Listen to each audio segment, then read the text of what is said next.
Nós estamos estudando retratos de Jesus no Evangelho de João. É interessante que o apóstolo João nos apresenta diversos retratos de Jesus que nos falam a respeito de quem ele é e daquilo que ele veio fazer aqui na terra. Esse último cântico que nós cantamos, a bondade de Deus, me faz lembrar das palavras de Jesus em João capítulo 10, versículo 11, que diz: eu sou o bom pastor. O bom pastor dá a vida pelas ovelhas. E nós sabemos, ao olhar para trás na história da humanidade, há quase 2000 anos atrás, Jesus Cristo morreu e ressuscitou ao terceiro dia. E ele fez isso porque ele é o bom pastor, que conduz as suas ovelhas à vida eterna. Então nós temos visto, ao longo das últimas semanas, estamos na 8ª semana, na verdade, temos visto diversas descrições, algumas delas vindo da boca do próprio Senhor Jesus Cristo, outras sendo descrições que João nos apresenta por inspiração do Espírito Santo. Mas nós encontramos no capítulo 1 Jesus sendo apresentado como o Verbo ou a Palavra de Deus. Ele é aquele que existiu antes da criação dos céus e da terra, e ele é a revelação mais completa de Deus para a humanidade. Também vimos que Jesus é o Filho de Deus. Ele não é simplesmente um grande homem, ele não é simplesmente um profeta, mas ele de fato é Filho de Deus. Vimos também Jesus sendo apresentado como o Cristo, o escolhido, o Messias, que veio ao mundo. E se você se lembra, João capítulo 3, uma interação muito interessante entre Jesus e um fariseu, um homem que era mestre da lei, chamado Nicodemos. Jesus se apresentou a ele como o Salvador do mundo, aquele que veio ao mundo não para julgar, mas para salvar. Mas também encontramos que ao ser o Salvador do mundo, ao mesmo tempo ele é juiz. E nós vamos ver isso no trecho de hoje à noite. Também vimos Jesus sendo introduzido como o pão da vida. Interessante que Jesus multiplicou pães e peixes e ao mesmo tempo utilizou a metáfora de pão para se apresentar como o alimento espiritual que os famintos verdadeiros precisam para serem salvos. Também vimos 2 semanas atrás que Jesus é fonte da água viva. Aquele que tem sede deve vir e beber dessa fonte, e essa fonte de fato Jesus descreve como sendo o próprio Espírito de Deus que vem em nossas vidas e nos inunda com a graça, com salvação e com vida. Por isso, ele sendo aquele que envia o Espírito, ele é a fonte de água viva. Na semana passada, nós vimos Jesus sendo nos apresentado como o Eu Sou. Aquele que existiu antes de Abraão, de Isaac e de Jacó. E diante dos fariseus e dos mestres da lei, uma declaração como essa, Jesus dizendo: eu sou antes de Abraão, eu já existi antes de Jacó e de Isaac, ele de fato estava se identificando como o Deus criador dos céus e da terra. Porque antes disso, muitos outros falsos mestres haviam chegado ali em Jerusalém, ali nas redondezas, se declarando o Messias. Mas Jesus não é apenas o escolhido Filho de Deus, ele é o próprio Deus. Ele é o Criador dos céus e da terra. Ele se identificou com o Deus Eu Sou que se revelou a Moisés na sarça ardente. Se identificou com aquele que libertou os israelitas da escravidão no Egito. E hoje à noite nós vamos dar continuidade, porque ainda mais ou menos na mesma narrativa, Jesus tendo sido quase que expulso, mas sendo quase apedrejado pelos fariseus ao se declarar o Eu Sou, ele escapou ali do pátio do templo de alguma forma. Nós não sabemos, nós não temos a descrição, mas ele simplesmente sumiu. Mas na saída do templo, nós encontramos esse relato aqui na nossa história, que é o capítulo 9 inteiro. Ainda é sábado, o dia tão sagrado para os judeus, uma das razões por quais os fariseus estavam acusando, uma das razões por quais os judeus estavam ali reclamando, é que Jesus estava pregando e curando no sábado. Para nós entendermos isso um pouquinho melhor, nós precisamos voltar um pouco na história do povo judeu. Porque para o judeu, o dia de sábado era altamente sagrado. Existem os escritos judeus chamados o Talmud, onde tem quase 70 páginas apenas dedicadas ao sábado.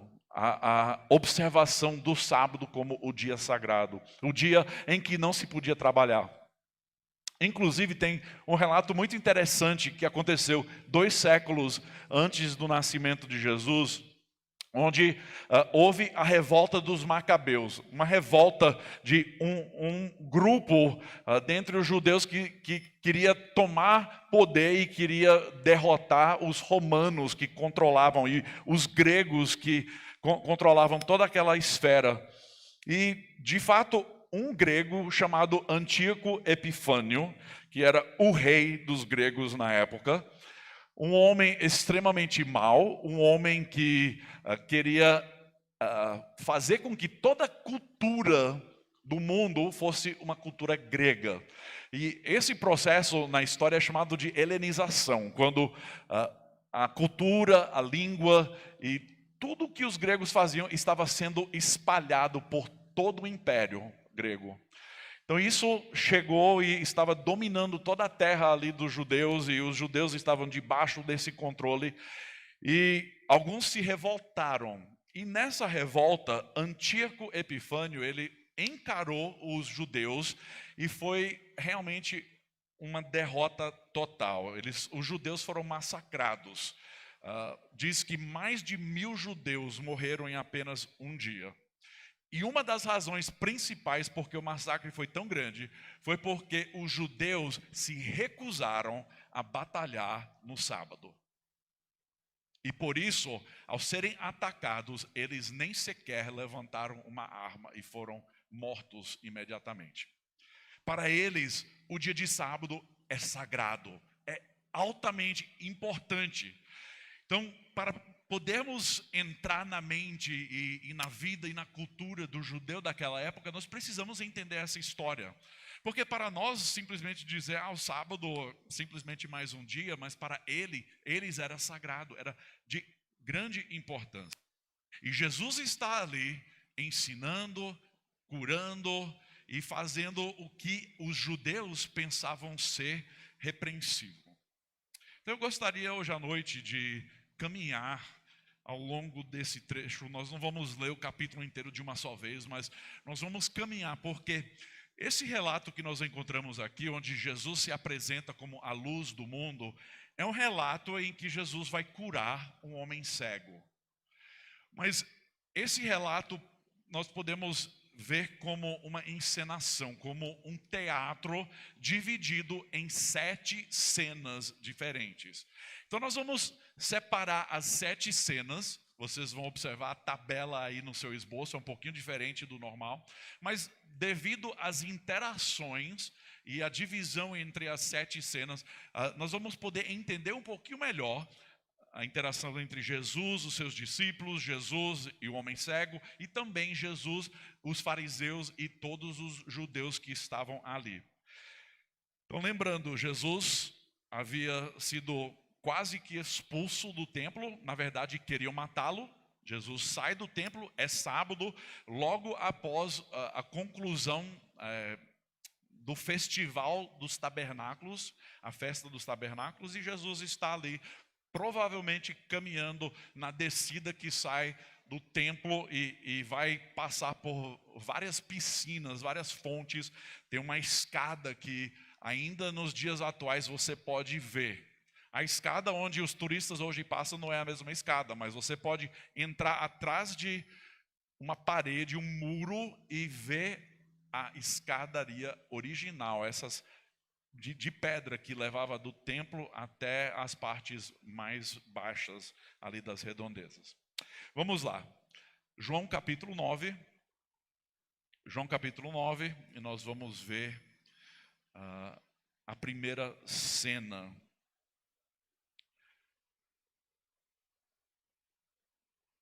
Vamos lá. Olha aí, tem até uma cena com a cortina abrindo.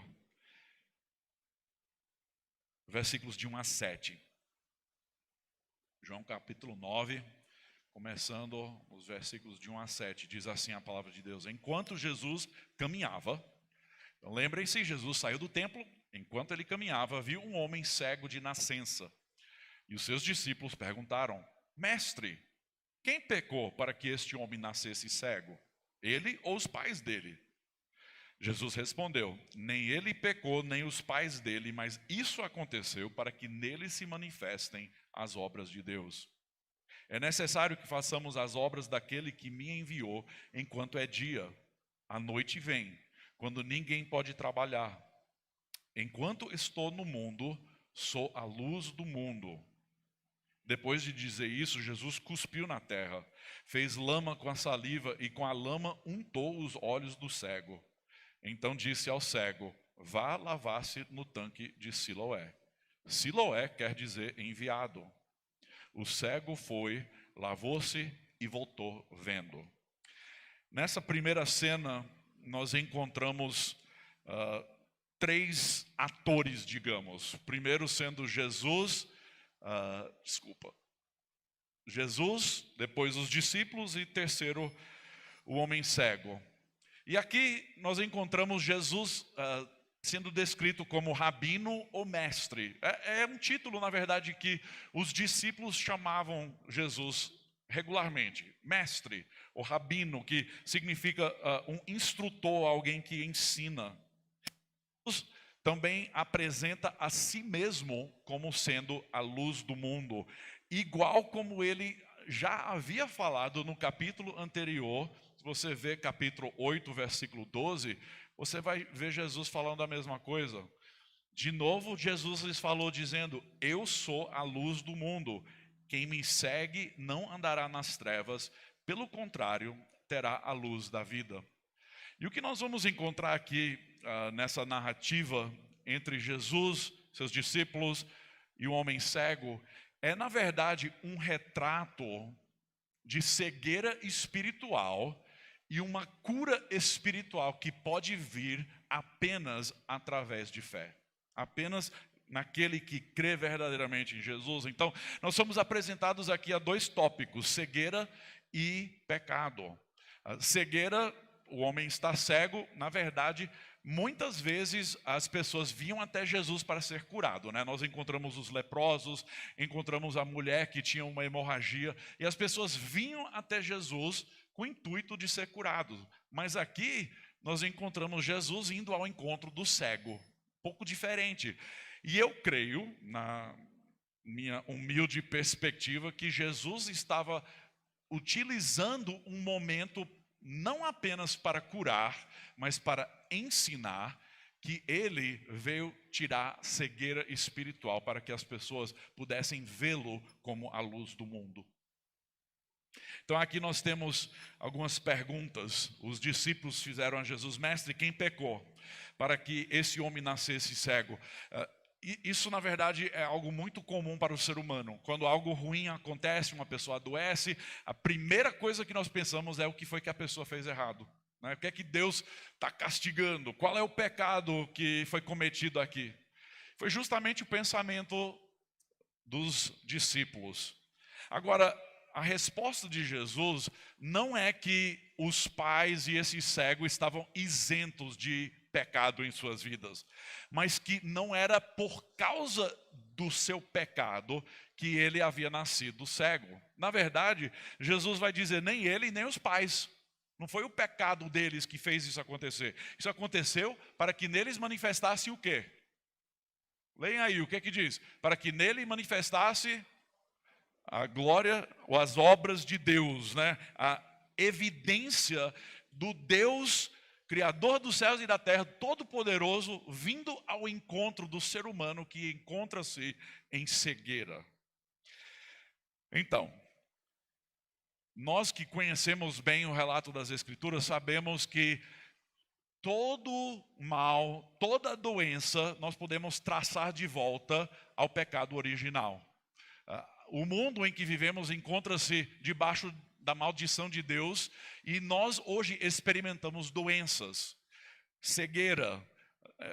Às vezes pessoas nascem com uma deficiência ou outra e isso não é necessariamente por causa do pecado dos pais, mas é, em primeiro lugar, por causa do mundo caído em que nós vivemos, mas de forma maior do que qualquer outra, nós podemos dizer isso é o propósito de Deus e nós devemos enxergar a mão de Deus nessa situação.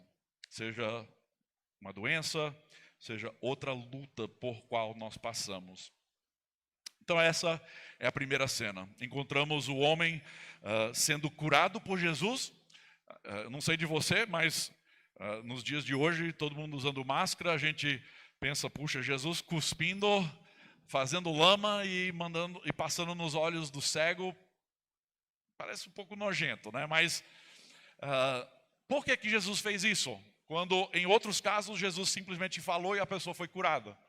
Por que Jesus fez isso?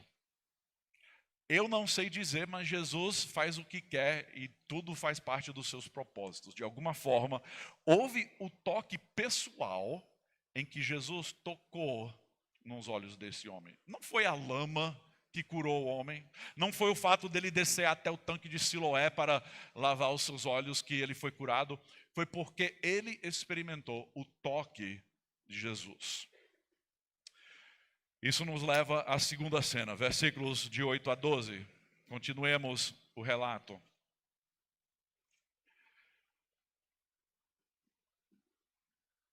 Enquanto os vizinhos e os que antes o conheciam de vista como mendigo perguntavam, não é este o que ficava sentado pedindo esmolas? Uns diziam, é ele.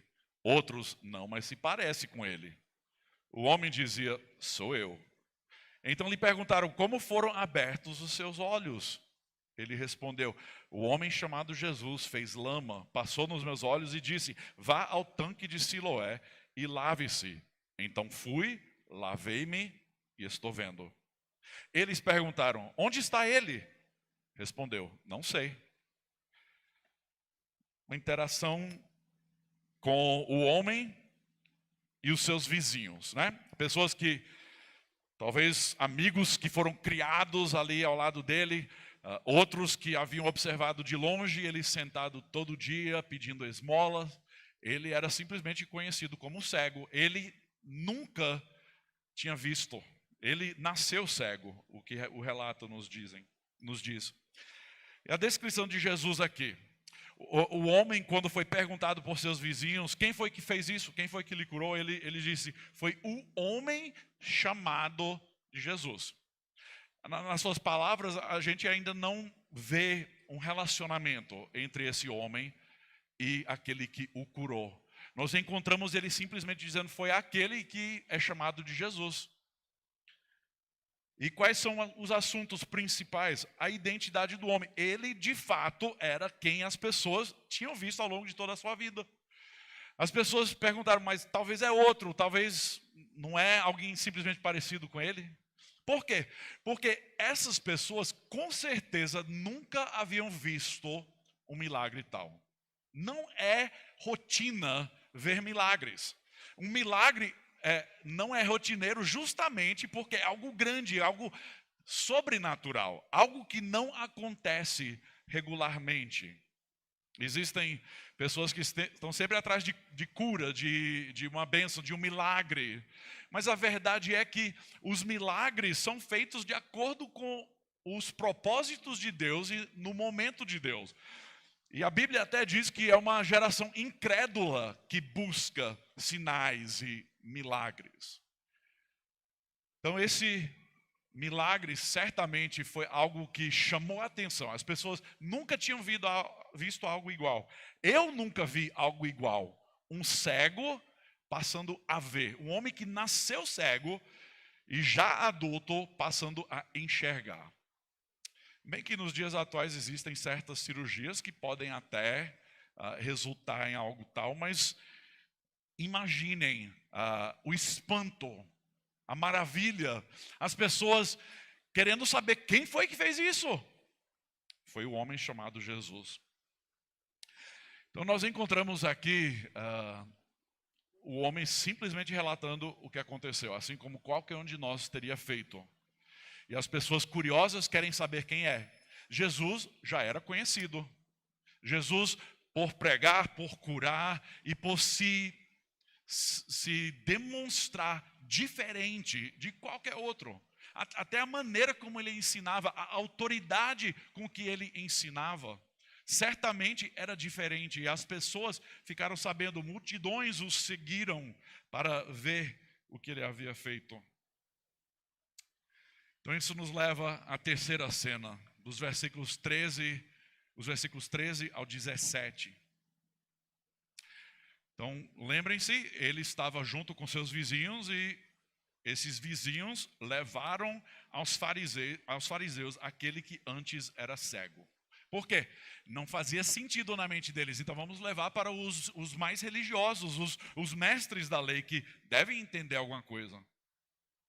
E era sábado. Novamente, está sendo destacado isso. E era sábado, o dia em que Jesus fez a lama e lhe abriu os olhos. Então, os fariseus lhe perguntaram outra vez como podia ver. Ele respondeu: ele pôs lama sobre os meus olhos, lavei-me e estou vendo. Por isso, alguns dos fariseus diziam: esse homem não é de Deus, porque não guarda o sábado. Antes de qualquer outra coisa, esse homem não é de Deus. Por quê? Porque ele está violando o sábado. É um dia sagrado, é um dia de extrema importância para o nosso povo. Mas outros diziam: como pode um homem pecador fazer sinais como estes? E houve divisão entre eles. De novo perguntaram ao cego: o que você diz a respeito dele, uma vez que lhe abriu os olhos? Ele respondeu: é um profeta. Nós já encontramos um certo progresso na mente e no entendimento desse homem a respeito da pessoa de Jesus.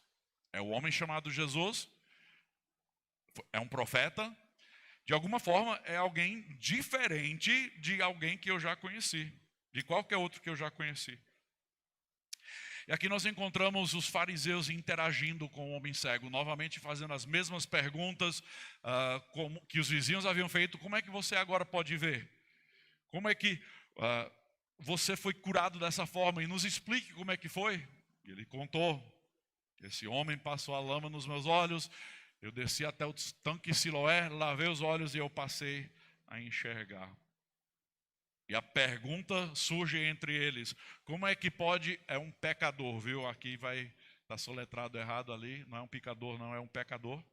Como pode um pecador fazer sinais? Como é que um pecador podia curar? Por quê?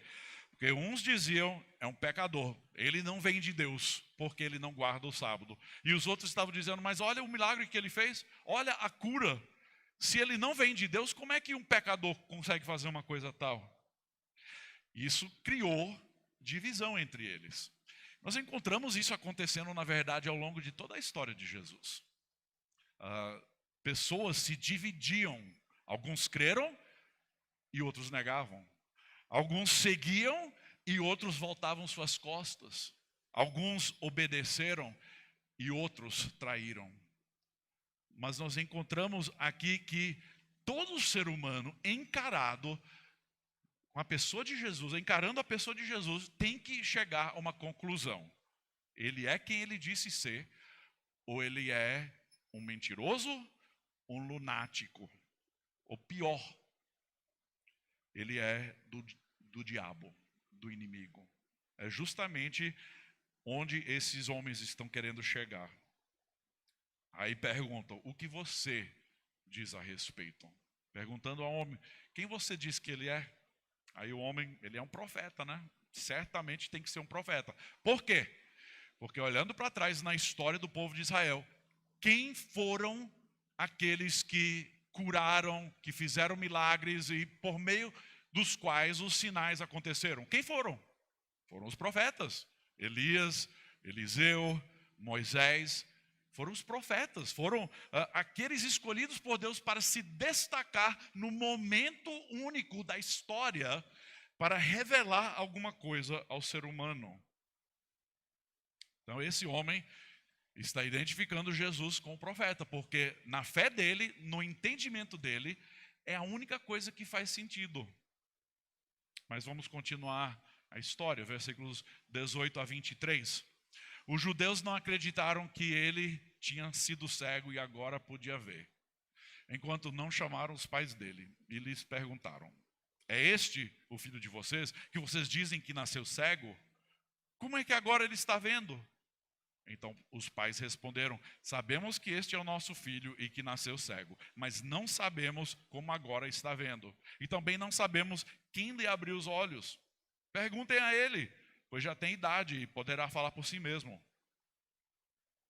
Os pais dele disseram isso porque estavam com medo dos judeus, pois estes já tinham combinado que se alguém confessasse que Jesus era o Cristo, seria expulso da sinagoga. Foi por isso que os pais dele disseram: ele já tem idade e poderá falar por si mesmo. Aqui nós encontramos a quarta.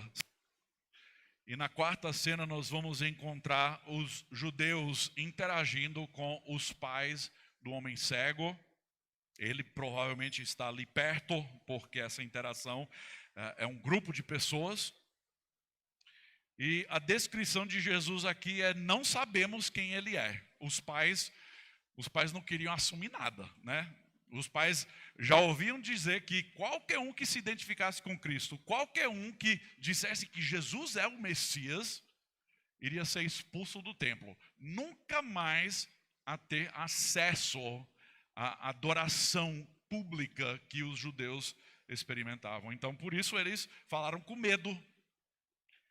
Medo de ser expulsos da sinagoga ou até mesmo do próprio templo. Mas Jesus também é descrito como o Cristo. Deixa eu voltar atrás, versículo 18. Os judeus não acreditaram que ele tinha sido cego, né? Aí versículo 22. Pois estes já tinham combinado que se alguém confessasse que Jesus era o Cristo, seria expulso da sinagoga. Então, ele sendo identificado com Cristo, mas de uma forma pejorativa ou negativa. As pessoas estavam dizendo: ele se diz ser o Cristo, o Messias, mas a pessoa que reconhecer isso, ou que disser de fato isso é verdade, essa pessoa vai ser expulsa do meio dos judeus. Mas os pais, eles disseram certamente a ele: ele nasceu cego. E aqui nós encontramos um ponto onde os judeus, os fariseus, os pais e o próprio homem cego poderiam responder com fé naquilo que Jesus havia feito e na pessoa de Jesus. Mas nós vamos encontrar respostas diferentes. Assim como durante a EBD hoje nós vimos o povo de Israel, alguns respondendo com incredulidade, enquanto outros responderam com fé, o mesmo vai acontecer aqui nessa história. Porque, a princípio, os pais dizem: é ele, mas nós não sabemos como isso aconteceu, ele era cego, ele agora pode ver. Pergunte para ele mesmo. Os pais não queriam assumir nenhuma responsabilidade com a história. Isso nos leva a quinta cena, os versículos 24 a 34. Então chamaram pela segunda vez o homem que tinha sido cego e lhe disseram: diga a verdade diante de Deus. Nós sabemos que esse homem é pecador. Novamente, Jesus é pecador. Só pode ser. Ele respondeu: se é pecador, não sei. Uma coisa eu sei: eu era cego e agora eu posso ver, e agora vejo. Perguntaram-lhe outra vez: o que ele fez a você? Como lhe abriu os olhos? E ele respondeu: já lhe disse, mas vocês não ouviram. Porque querem ouvir outra vez? Por acaso vocês também querem se tornar discípulos dele? Então o insultaram e lhe disseram: discípulo dele é você. Nós somos discípulos de Moisés. Sabemos que Deus falou a Moisés, mas este nem sabemos de onde é. O homem respondeu: é estranho que vocês não saibam de onde ele é, mas ele me abriu os olhos. Sabemos que Deus não atende a pecadores. Pelo contrário, se alguém teme a Deus e pratica a sua vontade, a este atende. Desde que o mundo existe, jamais se ouviu que alguém tenha aberto os olhos a um cego de nascença. Se este homem não fosse de Deus, não poderia ter feito nada. Mas eles disseram: você nasceu cheio de pecado e quer nos ensinar? E o expulsaram. A preocupação dos pais se tornou realidade. Por causa do testemunho desse homem, ele não negou o que havia acontecido, mesmo diante do questionamento desses fariseus, desses mestres da lei. Por causa do testemunho dele, ele foi expulso do meio da presença deles. O que encontramos são os judeus. Esse título muitas vezes vai ser utilizado para falar sobre os fariseus, sobre os mestres da lei, mas ali encontramos os judeus e o homem cego. Os judeus continuam na mesma narrativa, que esse homem só pode ser pecador. Por quê? Porque ele não obedece os mandamentos, ele está praticando cura no sábado, ele está fazendo alguma coisa no dia que é para ser dia de descanso. Mas já o homem cego, nos parece que a cegueira espiritual também está desvanecendo, porque aqui ele diz que ele é um homem de Deus. É alguém que teme a Deus e pratica a sua vontade. Ele está identificando Jesus com Deus. Ele não está rejeitando como um pecador qualquer ou como um falso mestre. E aqui chega a divisão entre as pessoas. Porque eles dizem: você deve ser discípulo de Jesus, mas nós somos discípulos de Moisés. Por quê? Na mente deles, guardar a lei, guardar o sábado, era o meio de alcançar a salvação. Era o meio de se conhecer a Deus. Mas se vocês se lembrarem, na semana passada, quando Jesus se apresenta como o Eu Sou, ele diz àqueles homens, àqueles fariseus: vocês não conhecem ao meu Pai porque não me conhecem. Então, esse Deus que os judeus e os líderes e mestres da lei pensam que conhecem, de fato não o conhecem. Eles estão servindo a própria lei, estão servindo a um Deus feito pelas mãos deles. E novamente o questionamento: quem foi que fez isso? Como foi que ele fez? E o homem, meio cansado de já repetir a mesma história, diz: eu já falei, vocês que não queriam ouvir. Mas o homem, mesmo diante dessas acusações, não volta atrás. Ele diz: foi Jesus, foi assim que ele fez, e ele só pode ter vindo de Deus, porque até hoje nenhum de nós tem visto alguém remover a cegueira dos olhos de uma pessoa. Só pode ser de Deus. E aqui nós vamos entrar na quinta cena. Desculpa, eu esqueci de passar isso aí. Enquanto eu leio, eu vou deixar ali, se alguém quiser anotar alguma coisa. A quinta cena, dos versículos 35 ao 38. Jesus ouviu que eles tinham expulsado o homem. Ao encontrá-lo, perguntou: você crê no Filho do Homem? Ele respondeu: quem é, Senhor, para que eu creia nele? Jesus lhe disse: você já o tem visto e é aquele que está falando com você. Então ele afirmou: eu creio, Senhor, e o adorou.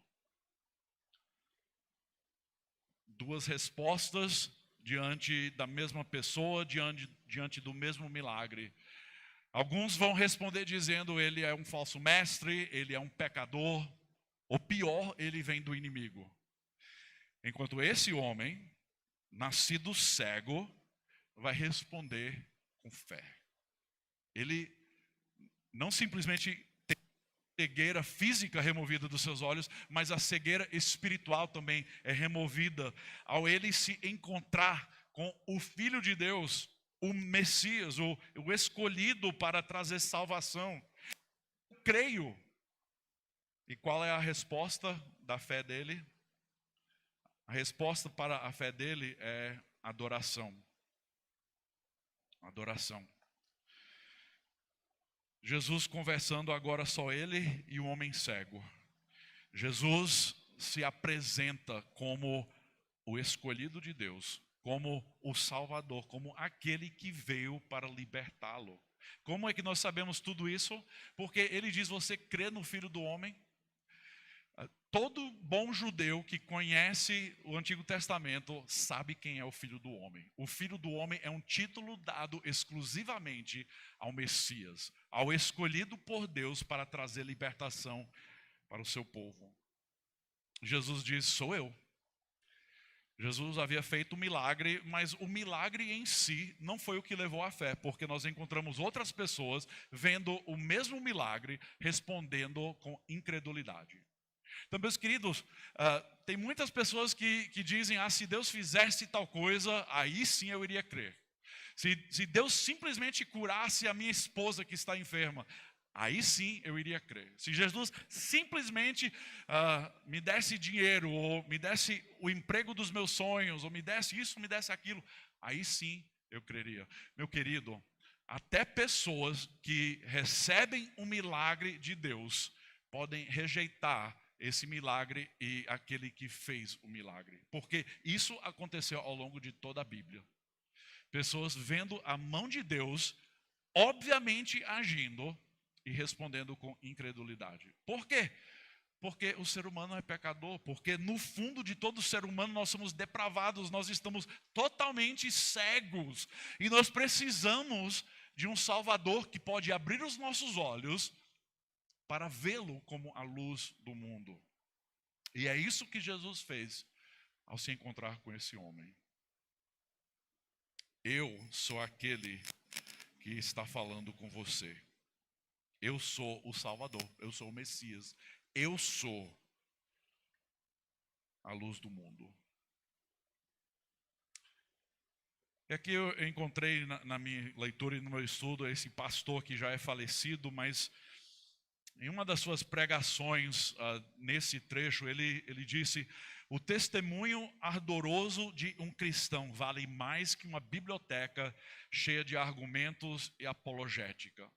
E o que nós encontramos a partir daqui é o homem não parando de falar, mas falando que foi ele mesmo que curou, foi ele que removeu a cegueira dos meus olhos, foi este quem eu digo, aquele que é chamado de Messias.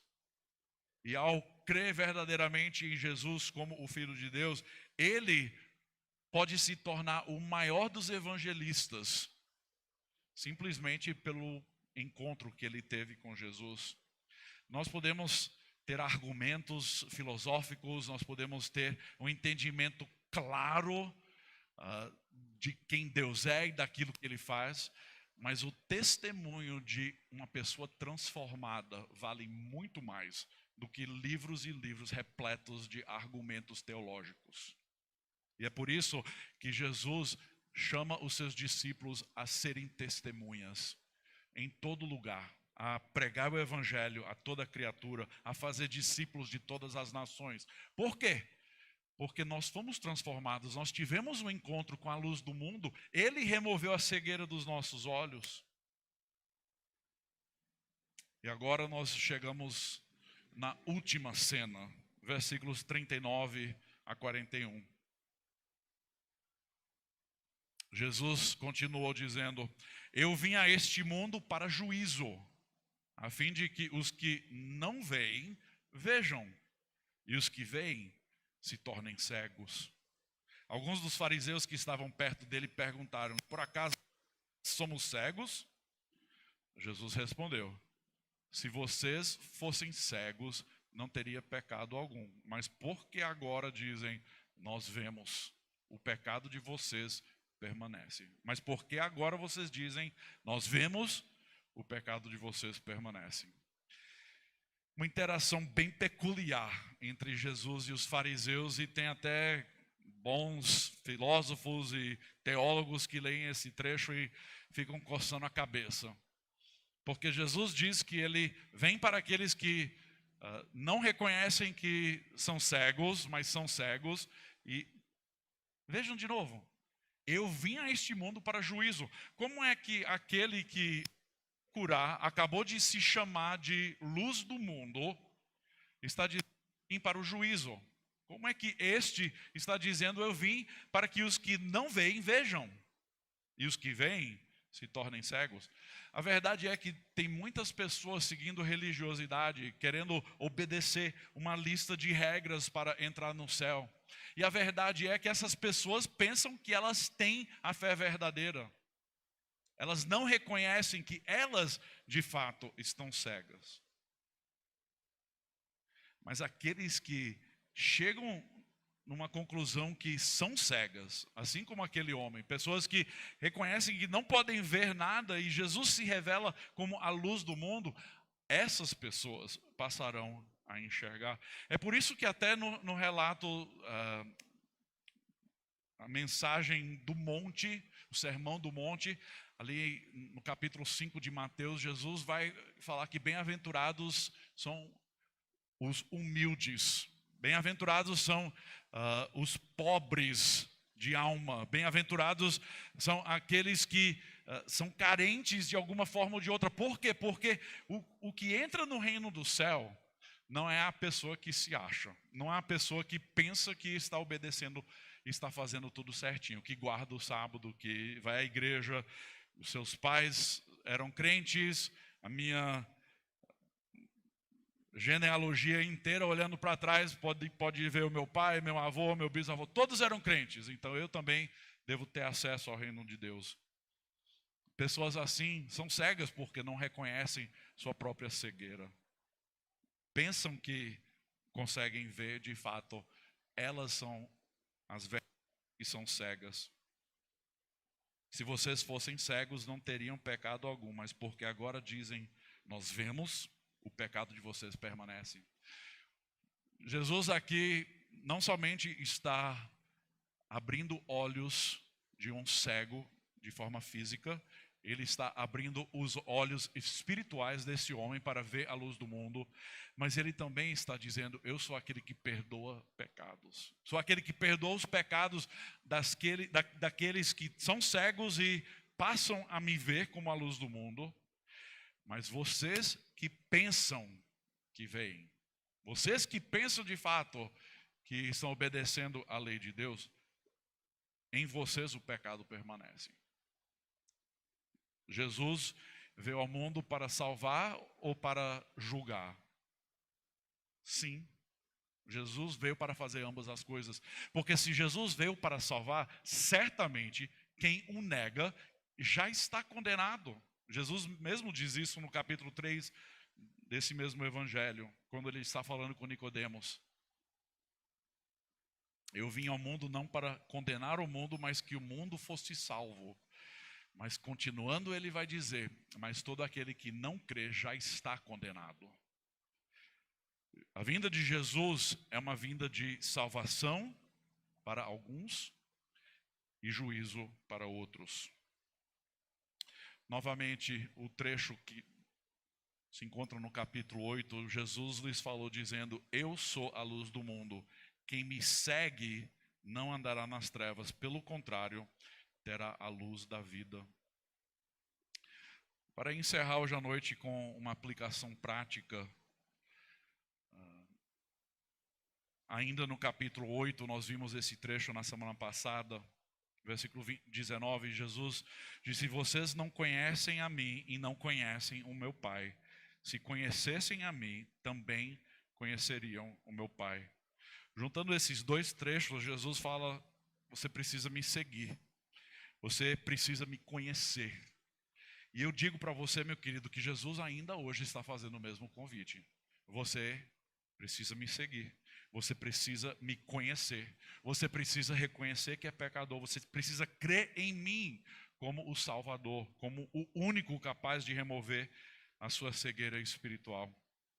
E para encerrar, eu quero fazer um contraste entre aqueles que são cegos espiritualmente e aqueles que passam a ver pela fé. E eu retirei essa comparação, esse contraste do comentário de John MacArthur, desse Evangelho de João.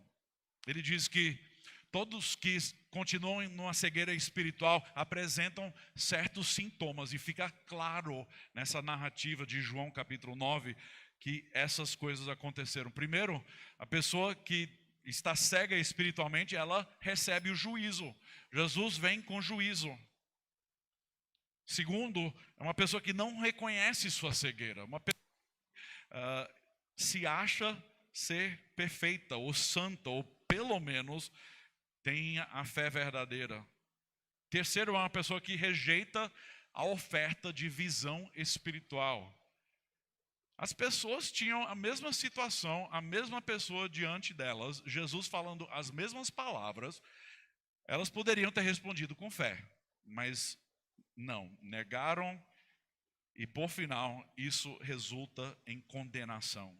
Quando Jesus vai dizer: vocês que pensam que veem, vocês de fato são cegos, e em vocês o pecado permanece. Esses são sintomas de cegueira espiritual. A pessoa recebe juízo, não reconhece sua cegueira, rejeita a oferta de visão espiritual e, por final, isso resulta em condenação para ela mesma. Mas aqueles que veem a Cristo como Ele é, as pessoas que respondem com fé e passam a ter uma visão espiritual, podemos ver 4 sinais. Primeiro, e é a maneira que toda pessoa é salva, surge por iniciativa divina. Ninguém vem ao Pai senão por Cristo. Jesus foi enviado e o Espírito agora tem sido enviado, e é Ele que convence o mundo do pecado, do juízo. Meu querido, você não vem a Jesus e não vem à salvação por você mesmo. Não há nenhum justo, nenhum sequer. Ninguém pratica o bem. Todos são pecadores, todos nascem separados de Deus. É necessário a iniciativa divina de Deus vir até nós. É por isso que as Escrituras mostram com clareza que há aqueles que pertencem a Deus, que Ele escolheu desde a fundação do mundo. E Ele vem por iniciativa divina, e não porque eu sou alguém ou porque em algum momento tinha algum bem dentro de mim, mas porque Ele me escolheu, e não por mérito algum. Mas ao mesmo tempo, há a responsabilidade humana. O ser humano precisa responder em fé. Isso requer fé. Agora, nós podemos dizer que fé é uma dádiva divina, certo? Eu não vou argumentar isso. Nós não podemos ter fé se Ele não primeiro move em nós. Mas o que eu quero enfatizar é que diante da apresentação de quem Jesus é, você precisa tomar uma decisão. Você precisa dizer: eu creio ou eu rejeito. Eu creio que Ele é o Salvador do mundo. Eu creio que Ele é o único caminho para a vida eterna. Ou eu descarto, eu rejeito. Ele foi simplesmente um bom homem. Talvez crê que os milagres aconteceram. Talvez para você são simplesmente mitos e contos de fábulas. Mas a pessoa que tem uma visão espiritual, que passa da cegueira para reconhecer a luz verdadeira, ela tem que reconhecer quem Jesus Cristo é. E é isso que aconteceu com o homem. Diferente dos fariseus, nesse relato, ele colocou sua fé, e ele reconheceu que Jesus era o Filho do homem, o Cristo, o Messias escolhido. E o quarto sinal de que a cegueira espiritual tem sido removida é a adoração. E é isso mesmo que Jesus está procurando. Jesus está procurando adoradores verdadeiros. Na verdade, é o foco principal da salvação. Nós não somos salvos para simplesmente sermos libertos do inferno. É um benefício, isso é maravilhoso. Mas nós fomos salvos, mais do que isso, nós somos salvos para glorificar a Deus, para deixar de ser adoradores de nós mesmos e das coisas criadas e passar a se tornar um adorador do Deus verdadeiro. Ele caiu em si, reconheceu quem Jesus Cristo é, ele disse, eu creio, Senhor, e o adorou.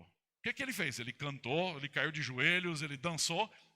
Nós não sabemos, mas diz que ele o adorou. Ele respondeu e a adoração dele brotou de um coração transformado. Uma fé verdadeira que resultou num adorador verdadeiro. Então, vez após vez, nós encontramos Jesus se deparando com pessoas diferentes, de lugares diferentes, de posição social diferente, e ele se apresenta como o pão da vida, aquele que pode satisfazer a sua fome espiritual. Ele se apresenta como o eu sou, o Criador dos céus e da terra, aquele que existiu antes de qualquer outra coisa e que veio trazer salvação. Ele se apresenta como o bom pastor, que conhece as ovelhas, e suas ovelhas o conhecem. Jesus se apresenta como a luz do mundo, e quem crer nele verdadeiramente passará da condenação para a vida eterna. Terá os seus olhos abertos, essa cegueira, as chagas que estão nos olhos.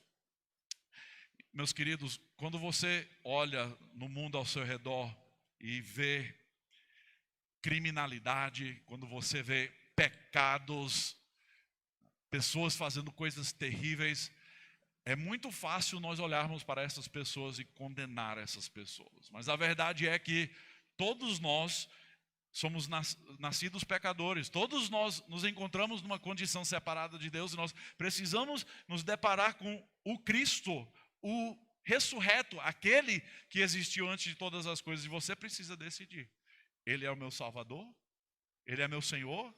Ou ele foi simplesmente um bom homem? Ou pior ainda, é um mentiroso. É um louco, um falso mestre. Tem alguns pecados que me deixam desanimado. Não sei de você. A gente olha, a gente vê pessoas.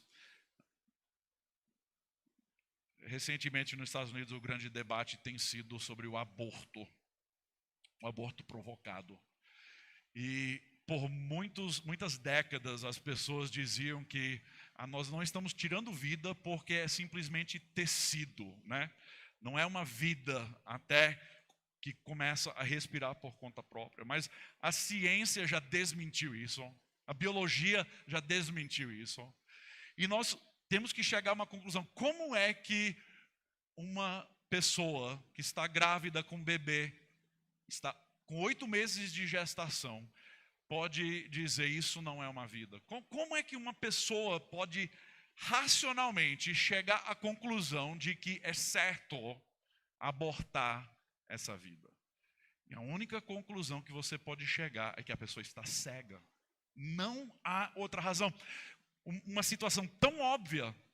E nos dias de hoje, esse debate sobre gênero, a ideologia do gênero, o que é, o que não é uma mulher e um homem, se você está no espectro, algum lugar entre homem e mulher, você se identifica com os dois ou com nenhum.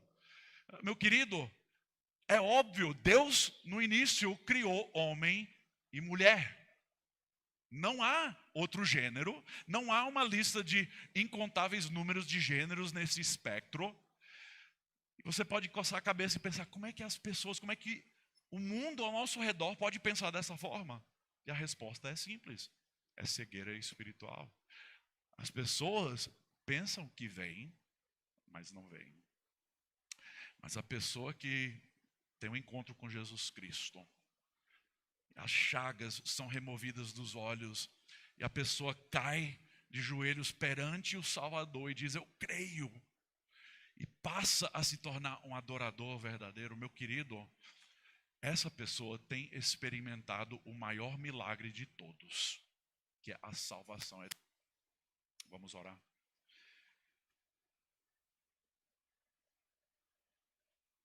Senhor Deus, muito obrigado por nos revelar a si mesmo por meio do teu Filho Jesus Cristo. Obrigado por esses evangelhos que o teu Santo Espírito inspirou, que chegam até nós hoje e ainda são relevantes, pois ainda nos mostram a nossa necessidade e nos mostram o que nós devemos fazer para encontrar a vida eterna.